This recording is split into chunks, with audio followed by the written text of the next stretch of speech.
Thanks for tuning in. It's Chris Lafratta, and I'm going to be going over the 2024 Calgary Real Estate Board predictions for the Calgary real estate market. Next, I'm going to give you a tour of Brentwood, a community in Calgary's northwest with 7 schools and a C train station. Finally, I'm going to give you an idea of what the commute times are for the small towns around Calgary, so that you know what you're getting into when you move out here. Enjoy! Hi, it's great to see you all. Just kidding, I can't see you. Just want to go over this forecast from the Calgary Real Estate Board for Calgary and region into 2024. So looking ahead to 2024, we expect the migration to slow down a bit, but remain robust, which will propel our prices upward.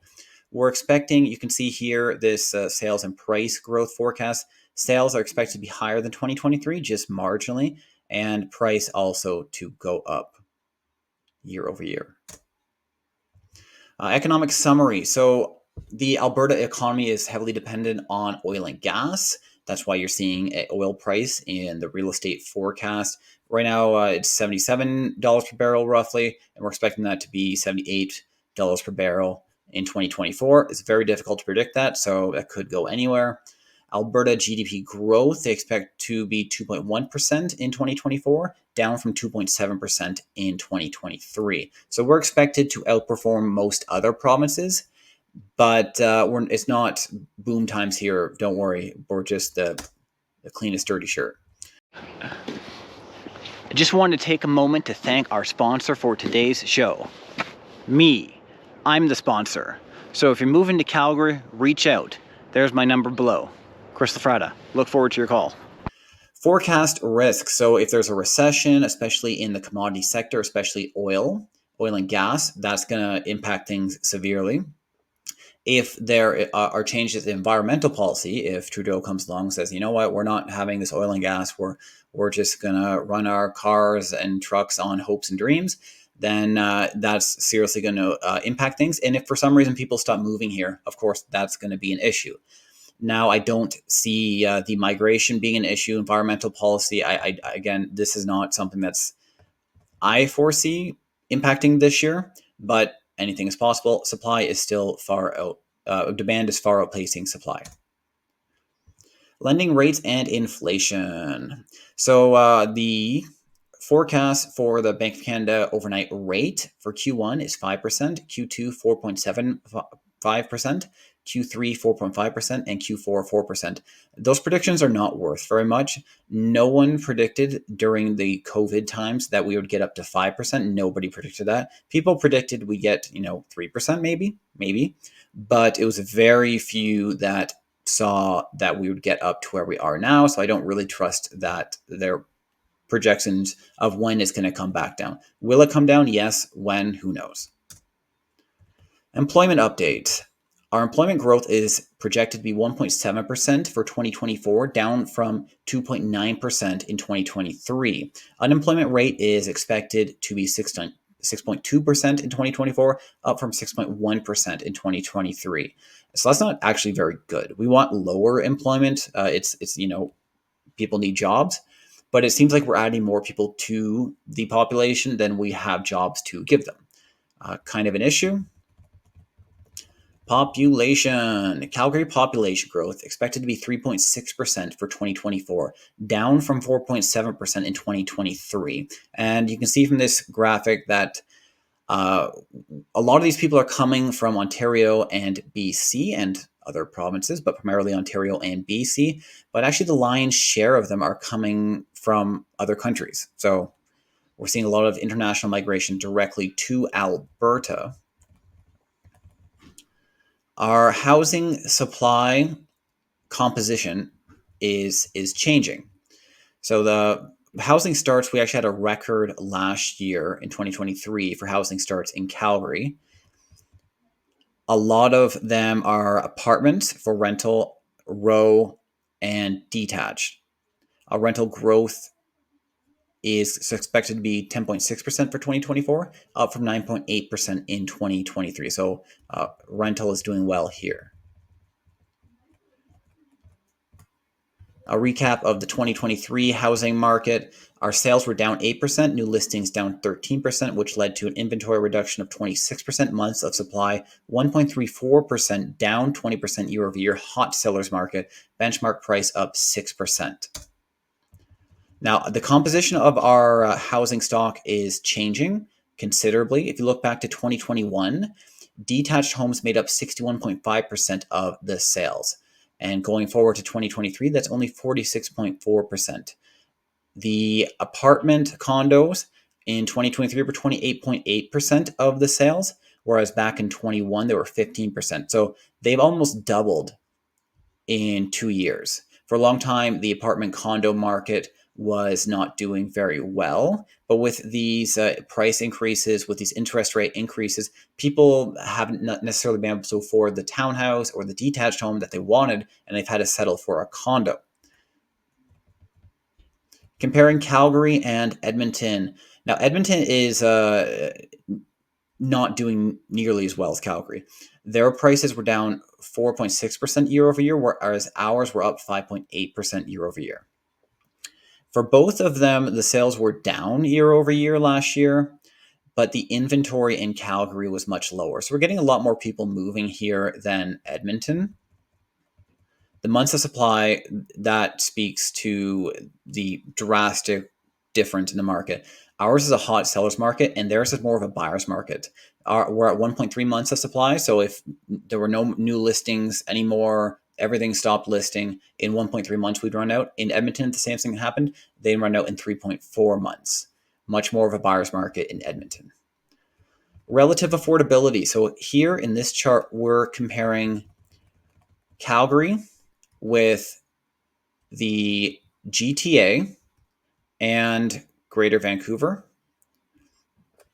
You can see that Calgary is obviously much more affordable, but we've gone up quite a bit since, say, the start of COVID. But that's been experienced pretty much everywhere. So if you're selling something in Greater Vancouver or the GTA, you can sell that same, whatever the property is, and probably buy 3 of them in Calgary, which is really spurring a lot of the population growth here. We're getting people not necessarily getting a better job in Calgary, but they can just get so much more house here. Detached market.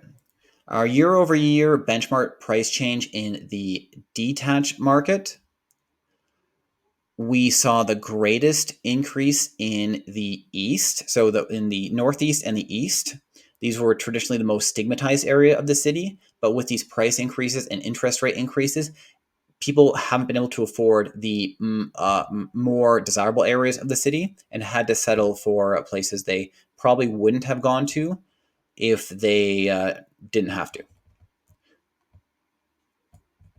Semi-detached. So what really stands out here is the east. So this is the most stigmatized area of the city. That's your Forest Lawn, your Marlborough, Dover. That's gone up about 20% year over year. That's substantial. So if you owned, if you bought a semi-detached in Forest Lawn for 20% down, you made 100% return in 1 year. Not bad. Row.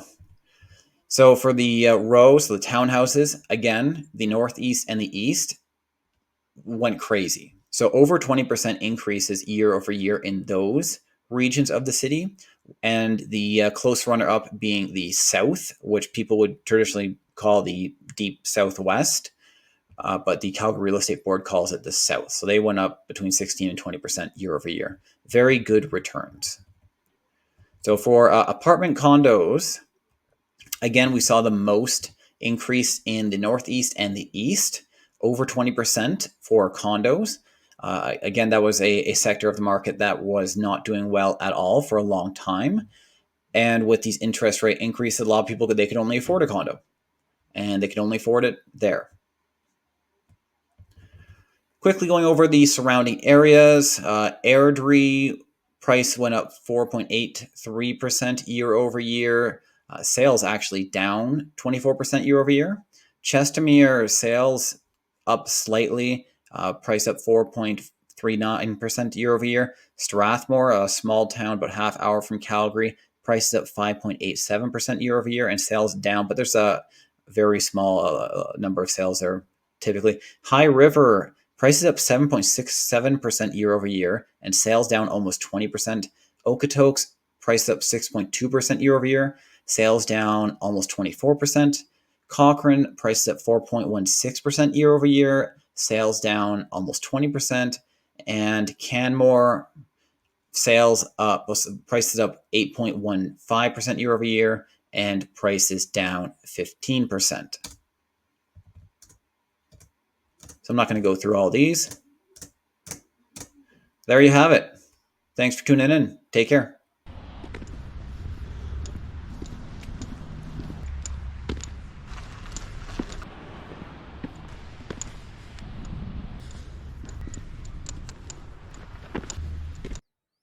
Hi, it's Chris Lafratta, your favorite Calgary realtor. I'm just going to give you a tour of Brentwood today. It's a vibrant community in Calgary's northwest, bordered by Crowchild Trail on the southwest side and Nose Hill Park on the northeast side. The community has a C train station, and Crowchild Trail provides easy access to downtown and the university. There are an amazing number of schools, 7 schools in total, and one just beside it, another community. So you will have no shortage of schooling here. A lot of bungalows, which is a lot of people are after those nowadays. Anywho, if you're thinking at all of moving to or in and around Calgary, do reach out. We help tons of people every day. My number is right below, 587-839-0430. Look forward to hearing from you. Brentwood is located in the northwest quadrant of Calgary. It's about 20 minutes to the airport or downtown from Brentwood. Of course, if there's traffic, if it's snowing, increase those times a bit. Brentwood is a very safe community, so you really don't have to worry about crime here. There are 5 public schools in Brentwood. There are 2 Catholic schools in Brentwood. Hi there. Just going to give you guys a tour of Brentwood today. It's a community in the northwest quadrant of Calgary. And one of the most notable aspects of this community is the abundance of schooling options. So there are 7 schools in the community. I'm actually standing right next to 2. Here's St. Luke's Elementary, and there's Brentwood Elementary School. There's 5 public and 2 Catholic schools. The build years are generally 1960 to 1971 for the detached homes. And there were some condos built along Crowchild in the 2010s, so 2011 to 2016. So it's actually snowing today. We do have winter in Calgary, although it's come late this year. You have a lot of bungalows in this community. Most of them are pretty well kept. Here's a 3-level split. And there you can see some of the condo towers closer to Crowchild. There is a shopping center at the northwest corner of this community. There's also a C train station, which means that this community has very good access to downtown and the university.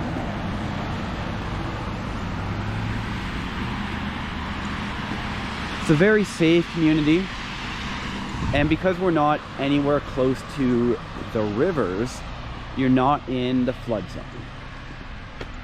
I'll just take us down a more quiet street. I was just on Northmont Drive. There. So look at these nicely kept bungalows, detached garages, nice wide street. So you can see off in the distance there, that's Nose Hill Park, which is just an elevated area of the city that they decided to leave as a park. Great place to go walk your dog or go for a bike.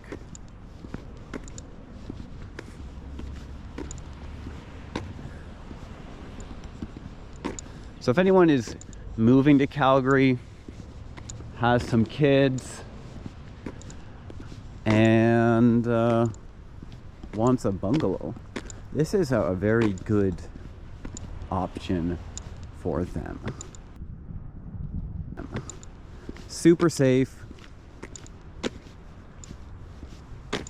Lots of options for the kids to go to school. And the homes are, for the most part, in great condition. We're not quite at the age where you're going to get a lot of infills in this community, so not a lot of people are tearing down the homes and rebuilding them. Might start seeing that if the property prices go up more, but right now we're outside of that edge of infill development. It tends to happen a little bit closer to the city center. All right, let's go check out some of the amenities in this community. All right, so I'm just on the pedestrian bridge leading to the Brentwood C train station. You can see right here, and that's Crowchild Trail, which leads from the northwest into the southwest quadrant of Calgary. Easy access to downtown, and those are those condo towers with very good access to Crowchild and the C train station. Perfect if you're working downtown or if you are a student going to university. Good for investment rentals. Off in the distance there, that hill, that's Nose Hill Park. Here's a little shopping center. There's a Calgary Co-op, basically a grocery store and bank. All right, moving on.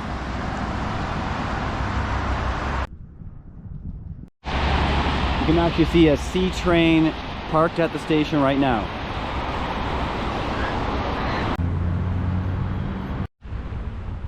There are some groceries and shopping in the community. So a Walmart Supercenter here, Fountain Tire, church, auto dealers. So you don't have to travel too far to get what you need. We're going to be talking about the worst commute times for Calgary suburbs today. If you like the content I'm providing you, like and subscribe below. And if you have any need to move into or move around Calgary, reach out to me. My phone number is right here. Anywho, here we go. Chestermere. The first Calgary suburb we're going to talk about is Chestermere. So I took these times, these traffic times on the left here, around midday. So you're always going to have a bit of traffic. And going from Chestermere to downtown Calgary, I chose the Calgary Tower as our downtown location. It's going to take you just south of half an hour. Now let's see what it takes you on a typical Monday morning. So it can take you up to 40 minutes on a typical Monday morning. I did this Monday 8 a.m.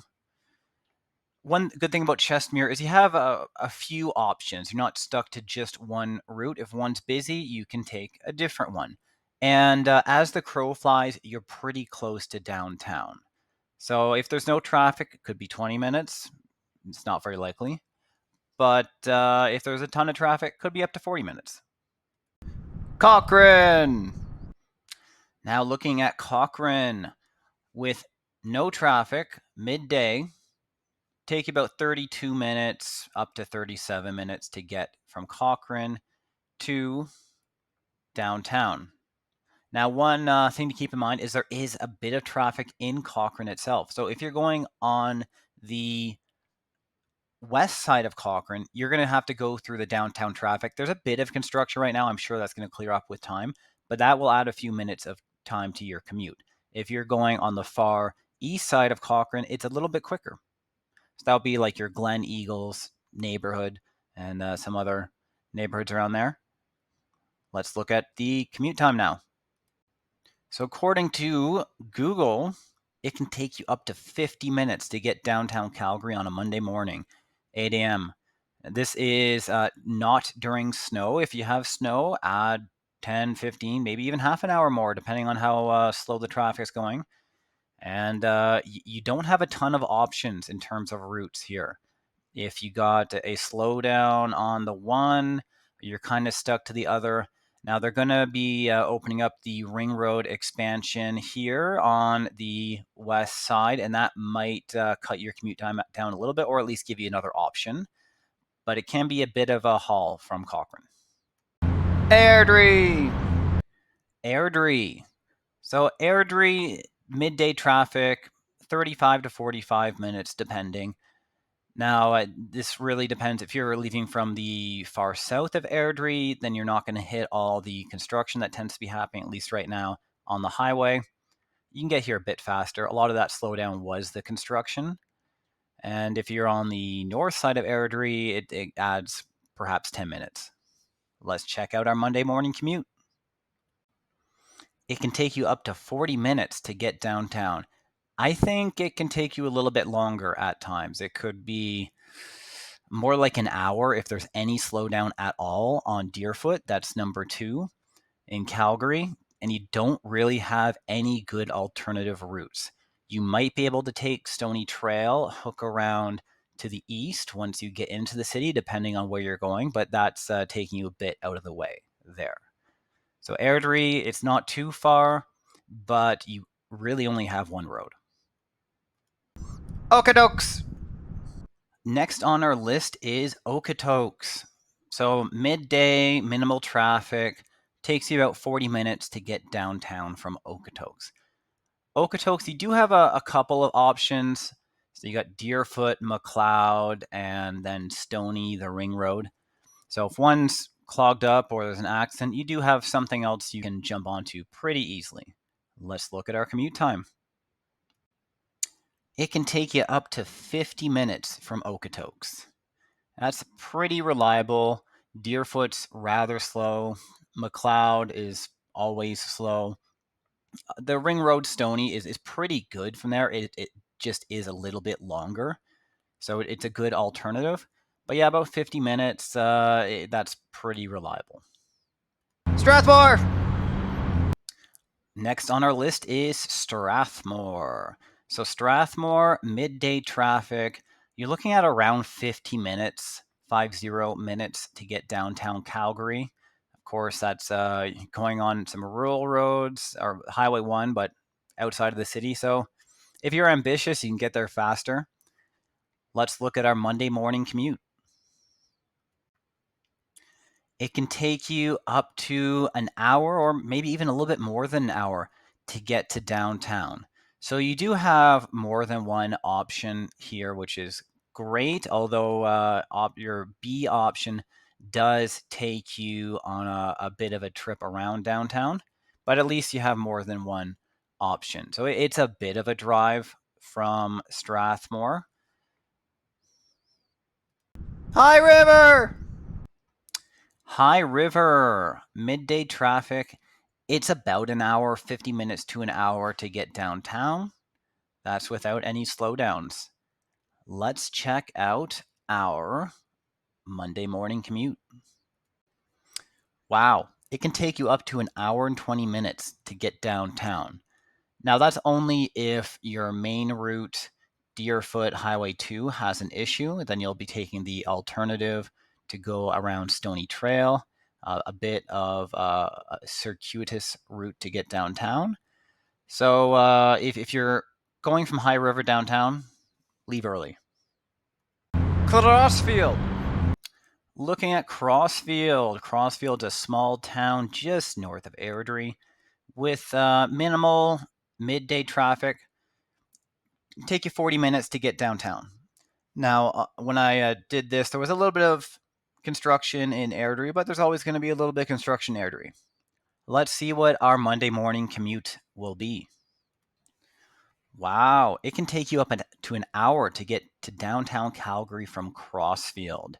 Now, if you're coming from Toronto, you might just say that's normal, but out here, that's not normal at all. One of the downsides is that you really don't have any options of alternative routes until you hit Stony Trail. That's the ring road in Calgary. And then you do have some options if one of them's backed up. But anywhere from Crossfield to Stony Trail, if there's an accident, if there's a slowdown, some construction, you just have to grit and bear it.